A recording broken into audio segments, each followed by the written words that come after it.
भारत और बांग्लादेश में लगातार जो तनाव देखने को मिल रहा है उस पर कई बड़े देशों की ओर से अपनी प्रतिक्रिया दे दी गई है। जहां एक और अमेरिका ने भी इसकी कड़ी निंदा की है, रूस की ओर से भी बयान सामने आया, चीन ने भी अपने बयान दिए। लेकिन अब इस बीच पाकिस्तान की एंट्री हो चुकी है। पाकिस्तान की एंट्री हालांकि पहले ही हो चुकी थी क्योंकि नजदीकियां लगातार बांग्लादेश और पाकिस्तान की बढ़ती हुई हम देख रहे हैं। लेकिन अब पाकिस्तान ने एक बड़ा दावा कर दिया है। क्या है इस पूरे खेल के पीछे का माजरा, वो समझाने के लिए हमारे साथ में न्यूज रूम में सोनम मौजूद है। सोनम, जिस तरीके से अब इस्लामाबाद में खुशी देखी जा रही है और पाकिस्तान की जो ये एंट्री हुई है इस पूरे मामले में, ये इसका पूरा खेल क्या है ये पूरा माजरा?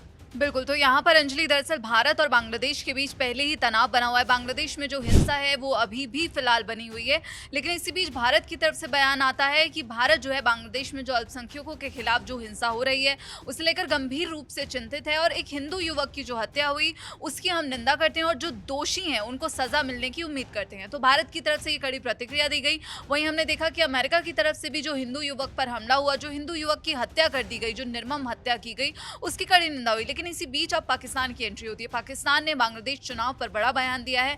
दरअसल पाकिस्तान के विदेश मंत्री हैं इशाक डार। उन्होंने दावा किया कि साल 2025 में जो पाकिस्तान और बांग्लादेश के संबंधों में एक टर्निंग पॉइंट था, 2025 को उन्होंने एक टर्निंग पॉइंट की तरह डिस्क्राइब किया। उन्होंने कहा कि जो डिप्लोमेटिक ठंडक देखी गई कई सालों तक, और यहाँ पर जो अब ये 2025 है उसे उन्होंने एक जो है बर्फ तोड़ने वाली घटना बताया। और न सिर्फ बांग्लादेश को उन्होंने भाई बोला बल्कि खुले तौर पर यह भी कहा कि जो शेख हसीना की सरकार है वो पाकिस्तान विरोधी थी।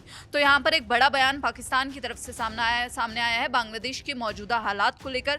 और उनका ये बयान जो है ये साफ तौर पर ये दिखाता है कि जो हसीना के रहते जब दोनों देश थे बांग्लादेश और पाकिस्तान, उनके जो रिश्ते थे वो जानबूझकर ठंडे रखे गए थे। जबकि जो अब नई सरकार हमने देखा जी, जो कट्टरपंथी सड़कों पर उतरे हैं, जो मोहम्मद यूनुस हैं जिनके शासन में हिंदुओं के खिलाफ अत्याचार हो रहा है, अब यहाँ पर उन्होंने कहा कि पाकिस्तान तेजी से संपर्क बढ़ाएगा। और यहाँ पर उम्मीद भी जताई गई है कि फरवरी में चुनाव के बाद जो रिश्ते हैं वो और ज्यादा बेहतर होंगे। यानी कि पाकिस्तान और बांग्लादेश की नजदीकियां जो हमने हाल ही के दिनों में देखी, हमने देखा कि कैसे पाकिस्तान के कई अधिकारी बांग्लादेश जाते हैं, बैठक होती है, और हमने भी देखा था विवादित नक्शा भी गिफ्ट किया गया था। ये तस्वीर आप देख सकते हैं। और दूसरी ओर डार की ओर से भी जो बयान दिया गया सोनम की, उन्होंने भाई भाई बता दिया दोनों देशों को। इस पे क्या पूरा मामला है? बिल्कुल, दरअसल इशाक डार ने इस अगस्त में बांग्लादेश का दौरा किया था और ये दौरा जो है 13 सालों में जो देश की पहली विदेश मंत्री स्तर की यात्रा थी। और जो आखिरी यात्रा की बात करें तो अगर किसी पाकिस्तानी नेता ने बांग्लादेश की यात्रा की थी तो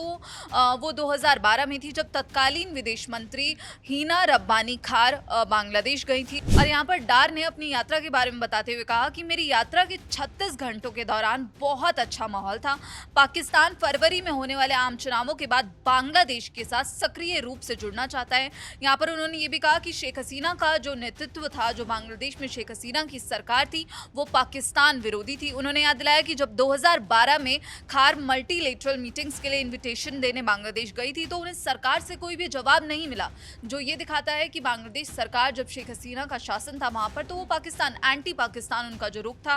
और यहाँ पर उन्होंने कहा कि जब हीना रब्बानी खार वहां पर गई जवाब नहीं मिला, क्योंकि उस समय की जो सरकार थी वो बहुत ज्यादा पाकिस्तानी विरोधी थी और जो मल्टीलेटरल मीटिंग के लिए इन्वाइट करने गई थी लेकिन कोई भी मीटिंग नहीं हुई। फिर उन्होंने कहा कि इस साल बांग्लादेश की उनकी जो 36 घंटे की यात्रा रही वो बहुत अच्छी रही और इसमें जो है सद्भावना और साथ ही गर्मजोशी का माहौल था। उन्होंने कहा कि साउथ एशियन कंट्रीज के साथ जो पाकिस्तान के रिलेशंस है वो जो है चाहे बांग्लादेश हो, नेपाल हो, श्रीलंका हो, इस्लामाबाद यानी कि पाकिस्तान सभी के साथ सक्रिय रूप से जुड़ा हुआ है। और बांग्लादेश के संदर्भ में दरअसल उन्होंने कहा कि हमारे भाई हैं और यहाँ पर अब कहा है कि हमारे जो संबंध हैं वो और ज़्यादा मजबूत होंगे और ज़्यादा बेहतर होंगे। हालांकि जब वो बांग्लादेश गए थे तो उन्होंने मोहम्मद यूनुस से मुलाकात की थी, विदेश मंत्रियों से मुलाकात की थी और कई जो मुद्दे हैं उन पर यहाँ पर डिस्कशन हुआ था। और यहाँ पर दरअसल उनकी तरफ से एक दावा भी किया गया था। जब वो बांग्लादेश पहुंचे थे उन्होंने कहा था कि 1971 का जो लिबरेशन वॉर देखा गया था उससे जुड़े सभी मुद्दों दोनों देशों के बीच सुलझा लिए गए हैं और अब बांग्लादेश को अपना दिल साफ कर लेना चाहिए। लेकिन यहाँ पर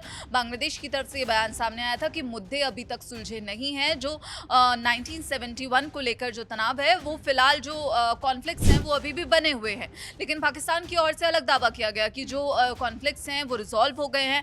हालांकि हमने देखा कि पाकिस्तान और बांग्लादेश की जो नज़दीकियाँ हैं वो तब और तेज़ी से बढ़ी जब मोहम्मद यूनुस की सरकार वहां पर आई और उसके बाद जो कट्टरपंथी हैं सड़कों पर उतरे हुए हैं। वहां पर उस्मान हादी की हत्या को लेकर बवाल मचा हुआ है।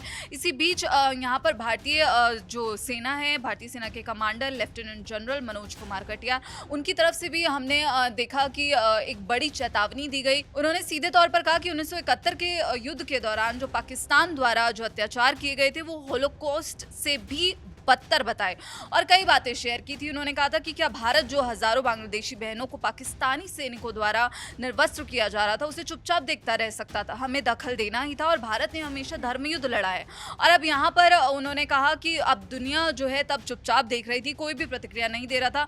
क्या हम अपने पड़ोस में जो ऐसी बर्बर घटनाएं हो रही थी उस पर चुप रह सकते थे? तो यहाँ पर भारत की तरफ से भारतीय सेना के कमांडर लेफ्टिनेंट जनरल की तरफ से ये बयान सामने आया था। लेकिन इसी बीच अब पाकिस्तान की जो बड़ी प्रतिक्रिया सामने आई है, पाकिस्तान के विदेश मंत्री इशाक डार की तरफ से जो बयान दिया गया है कि पाकिस्तानी विरोधी सरकार थी शेख हसीना की और अब जो है पाकिस्तान और बांग्लादेश के बीच रिश्ते और ज्यादा मजबूत देखने को मिल सकते हैं। बिल्कुल, तो जिस तरीके से जो पाकिस्तान जो पहले बांग्लादेश के जो अब नागरिक हैं उन पर बर्बरता के साथ अत्याचार करता था, यही वजह थी कि पाकिस्तान से बांग्लादेश को अलग किया गया, क्योंकि भारत अपने पड़ोसी को दुखी नहीं देख सकता था। लेकिन अब वही पड़ोसी देश जो है वो भारत के हिंदुओं पर या बांग्लादेश में जो हिंदू है उनके ऊपर अत्याचार ढा रहा है, जिसकी वजह से अब देखना होगा कि क्या ये पूरा माहौल बनता है, क्योंकि सेना की ओर से पहले ही चेतावनी दे दी गई है। अब इस बीच जो पाकिस्तान की एंट्री हुई है, अब देखना होगा कि क्या ये दो दुश्मन जब भाई भाई बनते हैं जैसा कि उन्होंने कहा है तो क्या राजनीतिक मोड़ सामने आते हैं। तब तक आप इस पूरे के मामले पे क्या सोचते हैं हमें जरूर बताइएगा और देश दुनिया की तमाम जानकारी के लिए देखते रहें दैनिक जागरण।